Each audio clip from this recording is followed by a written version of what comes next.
සුබ දවසක් යාළුවනේ ඔයාලා හැමෝටම. හොඳයි යාළුවනේ අද මම ඔයාලට කියලා දෙන්න හදන්නේ ඔයාගේ ෆෝන් එකේ WhatsApp වලට එන වීඩියෝස් ෆොටෝස් වගේ දේවල් ඔයාගේ ෆෝන් එකට සේව් වෙන්නේ නැති විදියට සෙටින්ස් හදාගන්නේ කොහොමද කියලා. ඒ කියන්නේ අපිට දිනපතා එන ෆොටෝස් වීඩියෝස් වගේ දේවල් අපේ ෆෝන් එකට සේව් වෙන්න ගත්තොත් අපිට කරදරයක් වෙන්න පුළුවන්, මෙමරි අඩු වෙන්න පුළුවන්, අනෙක් වැඩ අපිට කරගන්න අපහසුතාවයට ලක් වෙන්න පුළුවන්. ඉතින් ඒ ඔයාගේ WhatsApp එකට එන වීඩියෝස් ෆොටෝස් වැනි දේවල් ඔයාගේ ගැලරි එකේ සේව් වෙන්නේ නැති විදිහට සෙටින්ස් කොහොමද හදාගන්නේ කියලා තමයි මම දැන් ඔයාලට මේ කියලා දෙන්න හදන්නේ. ඉතින් අපි වැඩි කතා නැතුව කෙලින්ම වීඩියෝ එකට යමු. ඔයා මගේ channel එකට අලුත් කෙනෙක් නම් අනිවාර්යයෙන්ම subscribe කරන්නත් අමතක කරන්න එපා. අපි එහෙනම් බලමු කොහොමද මේ වැඩේ කරන්නේ කියලා. ඔයා යන්න මුලින්ම මේ විදිහට ඔයාගේ WhatsApp app එකට මේ විදිහට ආවට පස්සේ ඔයාලට මෙතන පේනවා ඇති දකුණු පැත්තේ කෙළවරේ උඩින් තියෙනවා ඩොට් තුනක්. මෙන්න මේ ඩොට් තුන මේ විදිහට ටච් කරන්න. හරි යාළුවෝ. ඊට පස්සේ ඔයාලට මෙතන බලා ගන්න පුළුවන් පහළින්ම තියෙනවා settings කියලා ඔප්ෂන් එකක්. මෙන්න මේකට යන්න. ඊට පස්සේ ඔයාලට මෙතනින් බලා ගන්න පුළුවන් මෙන්න මේ විදිහට chats කියලා තියෙනවා. මෙන්න මේක ටච් කරන්න.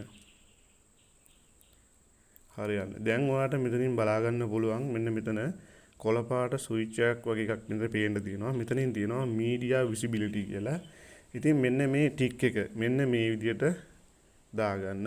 මේ විදිහට දාගත්තට පස්සේ ඔයාගේ WhatsApp එකට එන photos videos වැනි කිසිම දෙයක් ඔයාගේ ෆෝන් එකට සේව් වෙන්නේ නැහැ. ඔයාගේ WhatsApp එකේ තියෙනවා ඔයාගේ ෆෝන් එකේ gallery එකට සේව් වෙන්නේ නැහැ.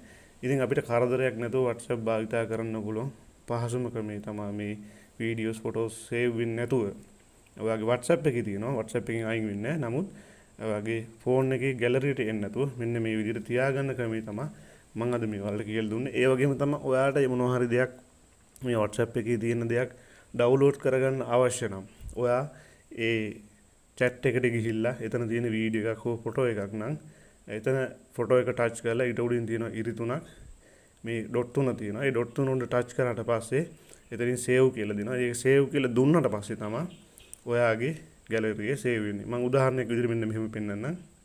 මම මෙතන මේ විදිහට අයින් වෙනවා. මම මේ විදිහට පෙන්නන යාළුවෝ ඔයාලට පේනවා ඉතින් මෙතන මගේ WhatsApp group එකක් තියෙනවා. ඉතින් මම මෙතනින් මේක ටච් කරලා මේ විදිහට ඇතුළට යනවා. ගියාට පස්සේ ඔයාලට මෙතන පේනවා ඉතින් photos දෙකක් තියෙනවා. ඉතින් මේ photos දෙක එකක් මම මේ විදිහට තෝරා ගන්නවා. තෝරාගෙන මෙතන මේ එක ෆොටෝ එකක් උඩ ටච් කරාට පස්සේ ඔයාලට මෙතනින් පේනවා දකුණු පැත්තේ කෙළවරේ උඩින් තියෙන ඩොට් තුනක්. මෙන්න මේක මේ විදිහට ටච් කරනවා. ටච් කරාට පස්සේ ඔයාලට මෙතනින් බලා ගන්න පුළුවන් save කියලා තියෙනවා. මෙන්න මේ save කියන එක ටච් කරාට පස්සේ මෙන්න successful කියලා වටනවා. ඉතින් මෙන්න මේ විදිහට ඔයාගේ ෆෝන් එකේ ඔයාලට අවශ්‍ය ඒවා විතරක් ඔයාගේ ෆෝන් එකේ gallery එකේ save වෙනවා. හොඳයි යාළුවනේ ඔන්න ඔය විදිහට තමයි ඔයාගේ WhatsApp එකට එන photos videos වැනි දේවල් ඔයාගේ gallery එකට save වෙන්නේ නැති විදිහට settings වෙනස් කරගන්න. ඉතින් වීඩියෝ එක පැහැදිලි ඇති කියලා මම හිතනවා. යම් ගැටලුවක් තියෙනවා අනිවාර්යෙන් comment කරන්න. මම අනිවාර්යෙන් උත්තර දෙනවා ඔයාලට. වීඩියෝ එක හොඳයි කියලා හිතනවා like කරන්නත් අමතක කරන්න එපා. හොඳයි එහෙනම් යාළුවනේ අදට මම ඔයාලගෙන් සමු ගන්නවා. ඔයා හැමෝටම ජය.